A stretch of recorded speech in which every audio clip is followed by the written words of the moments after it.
اس وقت ہم اپنی گفتگو کا رخ موڑتے ہیں جو حالیہ اس وقت حالات چل رہے ہیں، بالخصوص مسئلہ فلسطین۔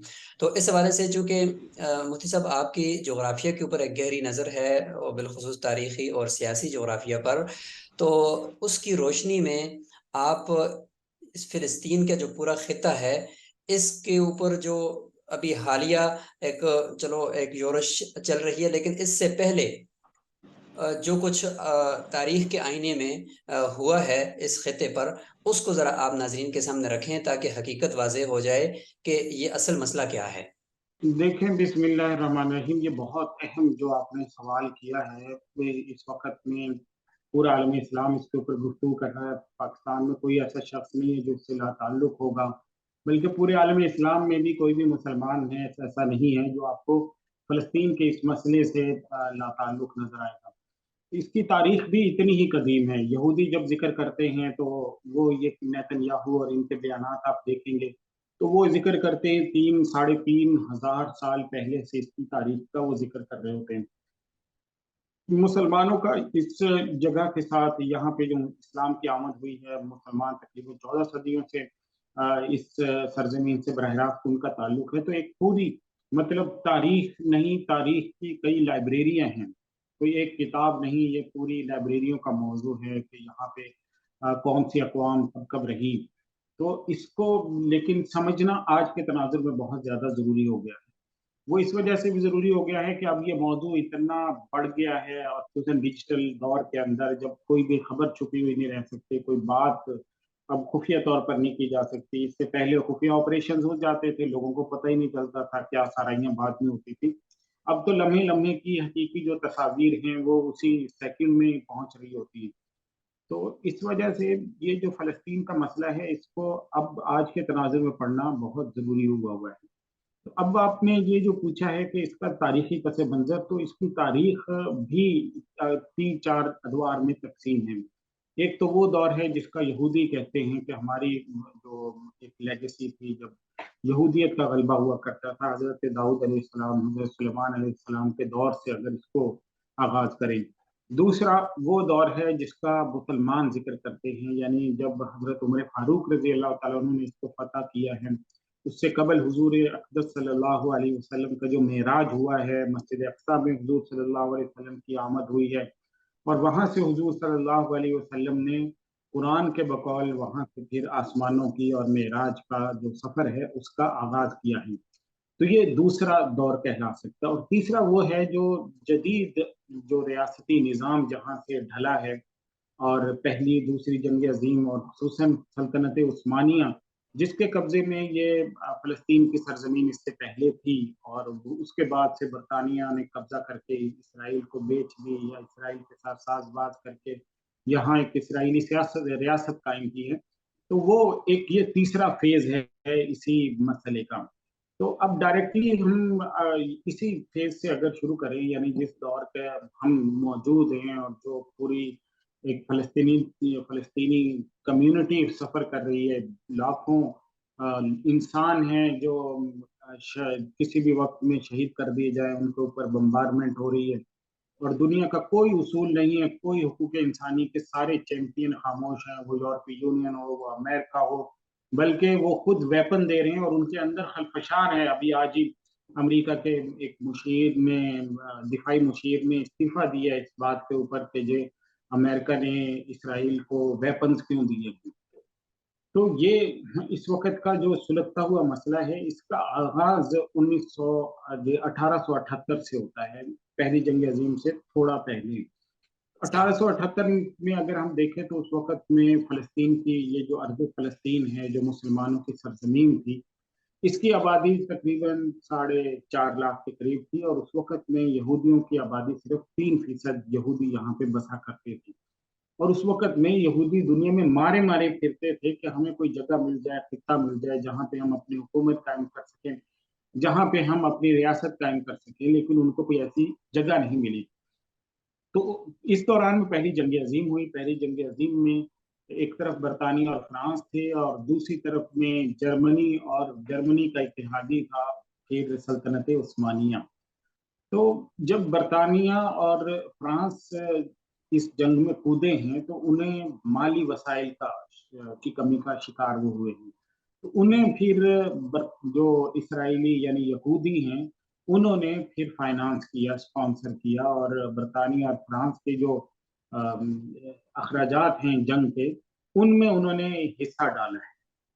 یہ ایک پہلا فیز تھا جس میں انہوں نے برطانیہ اور فرانس سے قربت بھی حاصل کی، اور اس کے نتیجے میں پھر انہوں نے برطانیہ سے یہ معاہدہ کرنا شروع کیا کہ ہمیں اس کے بدلے میں کوئی خطہ زمین دیا جائے جہاں پہ ہم آزادانہ رہ سکیں، اور ہماری جو قوم ہے، جو اسرائیلی کمیونٹی اس وقت کی ہے یا یہودی قوم ہے، یہ دنیا بھر میں ماری ماری نہ پھرے جس طرح کے وہ صدیوں سے پھر رہی تھی. کیونکہ قرآن مجید بھی کہتا ہے کہ یہودی ایک ایسی قوم ہے جن کے اوپر اللہ نے ذلت اور مسکنت لازم کر دی ہے، اور پھٹکار ان کا مقدر ہو چکی ہے.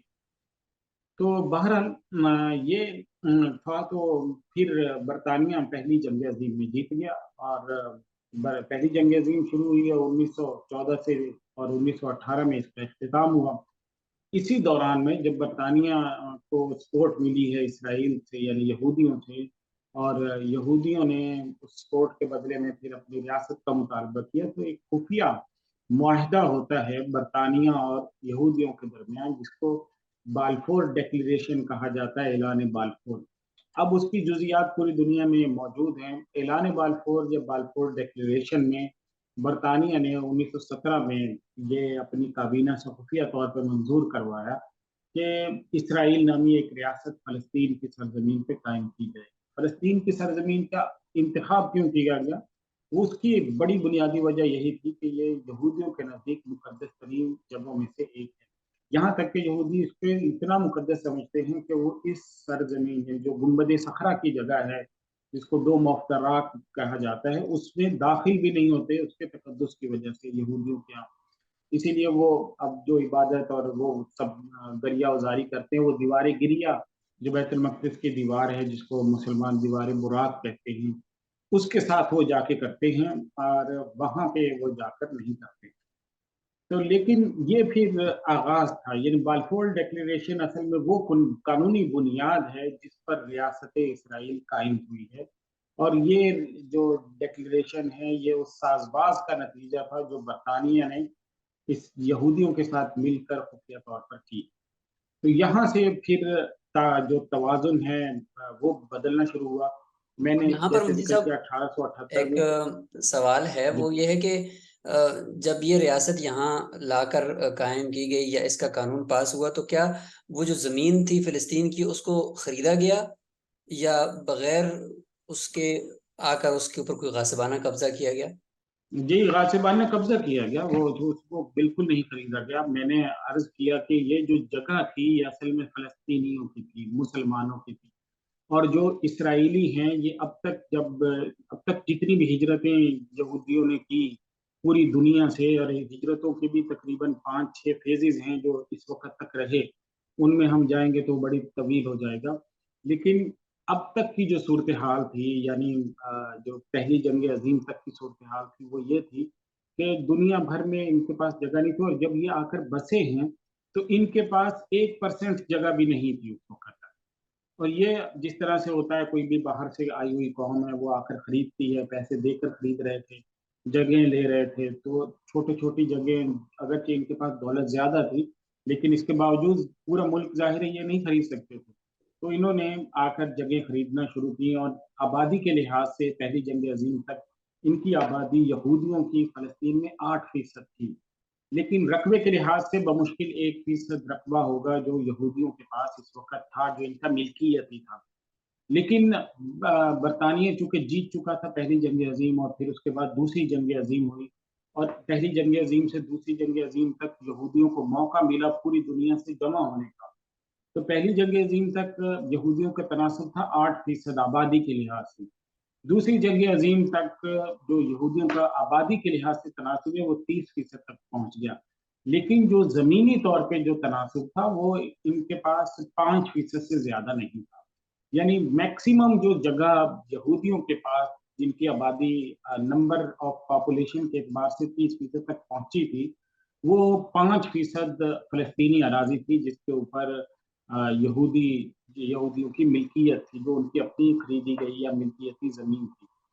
تو اصل میں ہوا یہ کہ جب دوسری جنگ عظیم چھڑی اور اس کے آخر میں پھر لیگ آف نیشنز ناکام ہوئی، اقوام متحدہ آ گئی، تو اقوام متحدہ کے فورم کے اوپر پہلا فیصلہ یہ ہوا کہ جو کالونیز ہیں وہ ختم ہو جائیں گی۔ دنیا میں قبضے اور کالونیز کے اوپر بنیادی طور پہ جرمنی کی جنگ ہو رہی تھی، تو وہ کالونیز کا جو اور خصوصاً برطانیہ اور فرانس اتنے کمزور ہو گئے تھے کہ اب مزید یہ گرپ رکھ نہیں پا رہے تھے ان ملکوں پر، تو انہوں نے پھر پوری دنیا میں، جیسے ہمیں بر صغیر کو آزادی ملی وہ بھی 1947 میں ملی، تو بالکل اسی سال ہی یہ جو فلسطین ہے اس کو بھی آزادی ملی۔ لیکن فلسطین سے جانے سے پہلے برطانیہ نے ایک دوسری جو ایک خطرناک اقدام کیا اور جس کا خمیازہ آج تک فلسطینی بھگت رہے ہیں، وہ یہ انہوں نے کیا کہ فلسطین کی سرزمین جو تقریباً 5.6% یا 6% کے اراؤنڈ اس وقت تک یہودیوں کے پاس تھی، اس سرزمین کا مالک خود کو کیونکہ یہ خود بھی زبردستی کے مالک تھے، انہوں نے سلطنت عثمانیہ کو شکست دے کے یہاں سے نکالا تھا، تو انہوں نے مقبوضہ قوم نے اس جگہ کی ایک بندر بانٹ کیا۔ بندر بانٹ یہ کی کہ 56.5% سرزمین اسرائیل کو دے دی، اور باقی جو تقریباً 44% یا 43.5% جو سرزمین ہے وہ دے دی انہوں نے فلسطینیوں کو، اور یہ قرارداد اقوام متحدہ میں منظور کرا کے اس علاقے کے لیے گویا اپنے بعد کا ایک سیاسی سیٹ اپ منظور کرا کے وہ دے دیا۔ یہ اب ظاہری کہ ایسا فیصلہ تھا جس کی کوئی گراؤنڈ پہ کوئی حقیقی کوئی کچھ تھا ہی نہیں، اس لیے فلسطینیوں نے اس کے اوپر ریزسٹ کیا کہ آپ ایک ایسی قوم جس کے پاس 5-6% جگہ ہے، آپ ایک خط لکھ دیتے ہیں، ایک قانون بناتے ہیں کہ آج سے جی 56% جگہ کے مالک یہ ہوں گے، تو کیوں ہوں گے وہ؟ تو اس کو پوری فلسطینی قوم نے ریجیکٹ کیا، عربوں نے ریجیکٹ کیا، اور اس کے نتیجے میں پھر 1948 سے پہلی عرب اسرائیل جنگ ہوئی ہے، اس کے بعد پھر دوسری عرب اسرائیل جنگ ہوئی ہے، 1967 کے اندر تیسری عرب اسرائیل جنگ ہوئی ہے، تو 1948 کے بعد 56 میں دوسری عرب اسرائیل جنگ ہوئی تھی۔ تو اس طرح 48، 56 اور 1967 یہ 3 عرب اسرائیل جنگیں ہوئی، اور ان میں شام، مصر، اردن، لبنان، فلسطین، یہ 5 ملکوں نے مل کر جنگ لڑی، اور لیکن بدقسمتی سے یہ کہ اسرائیل کی پشت پہ برطانیہ، امریکہ، یہ طاقتور ملک اس وقت سے کھڑے تھے، اور اسرائیل اپنے دفاع کی مضبوطی کی وجہ سے یہ تینوں جنگیں جو ہیں وہ جیتا ہے، اور اس کے بعد جو 1973 کی چوتھی عرب اسرائیل جنگ جسے کہا جاتا ہے، وہ یہ جنگ رمضان کہا جاتا ہے، اس جنگ میں پھر تھوڑی سی فتح ان کو ملی جب پاکستان نے بھی اس میں حصہ ڈالا تھا۔ بہت شکریہ۔ اچھا، اس میں ماشاءاللہ کافی چیزیں کلیئر ہو رہی ہیں اور حقائق بھی سامنے آ رہے ہیں۔ ایک چیز تھوڑی سی کنفیوژن پیدا کر رہی ہے، وہ یہ ہے کہ اس وقت دنیا میں دوسری جگہوں پر بسنے والے یہودی وہ فلسطین کے حق میں ریلیاں نکال رہے ہیں اور خود اسرائیل کے خلاف وہ بات کر رہے ہیں، تو کیا کوئی ان کے آپس میں کوئی دو دھڑے ہیں؟ جیسے کوئی صہیونیت کی بھی بات ہو رہی ہوتی ہے، تو اس میں ذرا تھوڑا فرق اگر واضح آپ فرما دیں۔ دیکھیں، یہ بنیادی طور پہ اس کا مسئلہ یہ ہے کہ یہودیوں کے اندر بھی جو مذہبی قسم کے یہودی ہیں یا خالص کٹر قسم کے، وہ ان کے خلاف ہیں، ان کی جو موجودہ سیاسی پالیسیاں ہیں، ریاست کی خود اسرائیل کے اندر وہ لوگ احتجاج کر رہے ہوتے ہیں، تو یہ ایک حقیقت ہے کہ یہودیوں کے اندر جو کٹر مذہبی قسم کے یہودی ہیں وہ اس قتل عام کو اور اس طرح کھلے عام جو بمباری ہو رہی ہے، خود اس میں نہیں پوری دنیا کے اندر اس کی مذمت ہو رہی ہے، خصوصاً جو ابھی انہوں نے حال ہی میں ہاسپٹل کے اوپر حملہ کیا ہے، زخمیوں کے اوپر حملہ کیا ہے۔ دنیا کا کوئی قانون اس کی بات اس پہ اجازت نہیں دیتا کہ آپ اس کے اوپر آپ ہسپتالوں کے اوپر حملے کریں۔ دنیا میں یہ حقوق انسانی کے جتنے بھی چیمپئن وہ سب اس کو مانتے ہیں۔ تو یہودیوں کے اندر جو بنیادی طور پہ مسئلہ ہے وہ یہ اس حد تک ہے کہ وہاں ایک طبقہ موجود ہے خصوصاً جو زیادہ کٹر قسم کے مذہبی قسم کے یہودی ہیں، وہ اس ایسے مواقع کے اوپر اپنی ریاست کے خلاف کھڑے ہوتے ہیں، احتجاج کرتے ہیں، لیکن ظاہر ہے کہ وہ بہت تھوڑی سی ایک کمیونٹی ہے بحیثیت ریاست. جو اسرائیل کی جو کام ہیں وہ بہرحال ایسے ہی ہیں جو پچھلے یوں سمجھے کہ 75 سالوں سے انسانی دنیا میں اتنا ظلم اور ستم اور انسانی حقوق کی پامالی جو اسرائیل نے کی ہے اتنی کسی اور دوسرے نے نہیں کی. تو پھر مفتی صاحب یہ صہیونی ہو گئے نا پھر یہ لوگ، یعنی جو جن کو ہم صہیونی کا لفظ ایک جگہ پہ پڑھ رہے ہوتے ہیں کہیں پہ یہودی، جی. تو ان دونوں کے درمیان پھر یہی فرق ہوا؟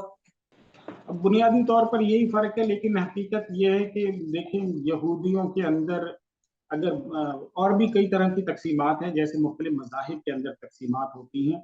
اب حقیقت یہ ہے کہ جو مذہب ہے ان قوموں کے اندر خصوصاً اسرائیل کے اندر اس کا مذہب کا مسئلہ ہی نہیں ہے. تو اصل بات یہ ہے کہ جو بھی قومیں ہیں وہ صہیونی ہیں یا اشکنازی ہیں یا جتنی بھی ان کی اقسام ہیں یہودیوں کی، ان تمام قسموں میں سے اب انہوں نے ایک ریاست کی شکل میں ایک حکومت بنا لی ہوئی. اس ریاست کو وہ ہر قیمت کے اوپر بچانا چاہتے ہیں، اس کو پرامن بنانا چاہتے ہیں.